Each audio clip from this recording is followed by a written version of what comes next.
pourquoi ne pas avoir osé contre la Suisse? Pourquoi ne pas avoir osé certains joueurs? Moi, jusqu'à aujourd'hui, les Camerounais vont se poser ces questions. Mais ces joueurs qui ont joué étaient où? Chamon, c'est tout ce qu'il était blessé les 2 premiers matchs. Mais dès qu'il est entré hier, on a vu la stabilité défensive qu'il a portée dans le milieu du terrain, terrain camerounais. Fabinho avait disparu, Fred avait disparu. Il les a mis dans sa poche, comme on dit souvent au quartier. Mais c'était énorme. Mais où étaient ces joueurs à un moment? Les Camerounais ont apprécié, ont donné des éloges, et alors des éloges monstres à David Epassi. Pourquoi c'est lui qui a été homme du match? Je vais vous donner par exemple les notes de ce match. C'est le seul joueur sur le terrain qui a une note de 9,1. Wow. Le deuxième joueur qui a une note derrière, il passe à 7,8. C'est Gabriel Jesus. Donc vous comprenez qu'il a fait un match énorme. Au point où les observateurs se sont dit, mince, mais voilà un gardien. Ne soyez pas surpris que demain après-demain, il rebondit dans un club. Par ses prestations. Au premier match, on a tiré sur lui. C'est pas facile d'entrer dans une compétition. Quand tu sais déjà d'office que je vais là pour être deuxième gardien, je jouerai seulement si notre gardien est blessé ou s'il y a un problème. Il entre dans le deuxième match n'étant pas préparé. C'est à quelques minutes, quelques heures du match qu'on lui dit bon, c'est toi qui vas jouer. Or, il a eu le temps pendant 3-4 jours de se préparer pour ce match contre le Brésil. Et on a vu, il a eu le temps de se préparer. Des parades de ouf. Vraiment, David, je ne sais pas s'il nous a livré quelque chose. J'entendais les gens dire et Passoir. Aujourd'hui, c'est Aïpassu. Moi, aujourd'hui, la famille d'Onana peut-être tirera sur moi, les fans d'Onana tireront sur moi. Mais comme l'a dit un spécialiste brésilien sur le plateau de Canal Plus hier, pour nous qui avons fait des camps de l'armée et nous savons ce que c'est reporter le vert ou jaune, les couleurs d'un pays, représenter un pays, c'est ce qu'il a fait, se fait pas. Et moi, j'aurais bien peur que cela lui ferme la porte de l'équipe nationale. Parce qu'il faut le dire, il a été mis à l'écart pour raison disciplinaire, mais il s'est engagé à rentrer par ses propres moyens. Au dernier nouveau, on nous disait qu'il va payer en France pour arriver à Yaoundé, mais non, il est rentré en Italie. Ça montre qu'il n'a pas cet amour du patriotique, il n'a pas cet amour du pays. Il vient parce qu'il doit jouer pour lui, Onana, parce que c'est lui, Onana, il ne vient pas pour les couleurs du pays. Et vraiment, ça fait mal. Ça fait mal, c'est comme un soldat qui va en guerre avec ses confrères, oui, et qui pendant la guerre, alors que c'est lui qui doit être celui qui va gérer la couverture, il les abandonne et qu'on vient les abattre. C'est ce qu'on en a fait.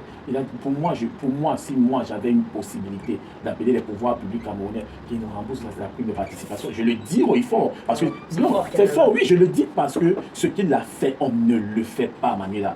Vous abandonnez vos confrères sur un champ de guerre, ça ne se fait pas. Il a déshonoré le drapeau du Cameroun. Okay. Il nous a montré que le Cameroun n'est rien. Le Cameroun, il s'en fout du Cameroun. C'est son image, c'est son ego. On en a lui qui compte. Je vous dis, Manuela, ça ne se fait pas. Si je vous dis qu'un Brésilien qui est sur le plateau de Canal+, il a dit ouvertement hier, il fallait regarder les grandes bouchières, il a dit clairement que si ça ne dépendait que de lui, qu'on n'appelle plus jamais on en a en équipe nationale. Après, ça dépend de lui, hein. Heureusement que les choses ne dépendent pas de lui. Non, c'est pas heureusement. Moi-même, je fais cet appel au président de l'Africa Foot et au coach sélectionneur de l'équipe nationale, qu'on ne l'appelle plus parce que... Mais après, j'ai peur qu'on aille vite en besogne, messieurs, parce qu'il faut quand même savoir que pour qu'on soit poussé à prendre une telle décision, il faut que des choses aient été faites, hein, Frédéric. Aujourd'hui, on parle. Moi, je ne veux défendre personne, parce que je ne suis l'avocate de personne, mais j'essaie de me mettre à la place de l'homme. Vous savez, on dit souvent que quand tu n'es pas en situation du mal, il n'est pas facile pour toi de te mettre à la place de celui qui a mal. On est très fort pour donner des leçons, on est très fort pour dire que non, il faut faire ci, il faut faire ça. Mais après, quand tu te retrouves dans le mal, quand tu te retrouves dans le dur, toi seul fais face à certaines décisions. Aujourd'hui, malheureusement, ni la Fédération camerounaise de football, ni le joueur André Onana ne veut nous dire qu'est-ce qui s'est réellement passé du côté du Qatar. Chacun va dans ses suppositions, chacun dit ce qu'il veut, et je vous donne raison, chacun a le droit de tirer sur qui il veut par rapport à cette situation. Maintenant, qu'André Onana ait pris la décision de partir de cette sélection nationale... C'est de ça que je parle, je m'en fous. C'est pas... Non, s'il a pris cette décision, ça veut dire qu'il y a quelque chose qui l'a poussé à prendre cette décision. Vous ne pouvez pas dire que vous vous en foutez de ça et tirer sur lui parce qu'il a pris cette décision. Je ne suis pas d'accord, Frédéric. Je ne suis complètement pas d'accord. Je vais vous dire. Complètement pas. Excusez-moi, je vais juste vous demander de faire un truc, n'est-ce pas? Oui. Aller au camp du Bi à Lingama Naoubé. Ce ne sont pas des militaires. Je refuse qu'on fasse cette comparaison parce que les footballeurs ne sont pas des militaires. Les footballeurs ne sont pas des militaires. Laissez-moi aller au fond de ma pensée. Laissez-moi aller au fond de ma pensée. Allez-y dans un camp. Vous faites une semaine.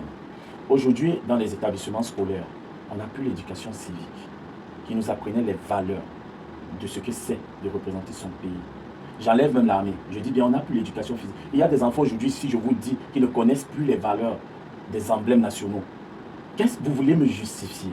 qu'un joueur ne fût ce problème qu'il y a eu, on ne l'a pas écarté de la scène. On l'a mis à l'écart. C'est ça qui est encore très grave. C'est le fait que ce ne soit pas l'équipe qui le chasse, mais c'est lui qui décide de partir. Ça veut dire que le mal est profond, monsieur. Mais pourquoi vous n'arrivez pas à vous mettre à la place du joueur? Je peux me mettre à la place du joueur, d'accord. Il peut avoir eu des paroles, il peut avoir eu toutes choses. Je vais vous reprendre encore, je vais aussi vous prendre l'exemple d'un autre joueur, une immense superstar, Cristiano Ronaldo, que j'aime bien, à United.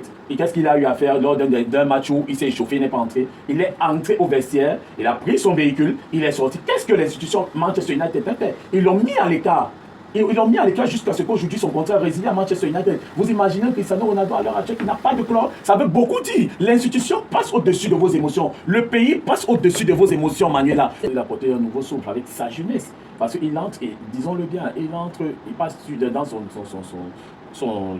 son poste normal qui est milieu de terrain, il se retrouve au couloir à la place de Mbeumo et il fait un centre au cordeau qui dépose sur la tête d'Aboubacar Vincent. Son entrée, les 10 minutes qu'il a eu, il a montré plein de choses.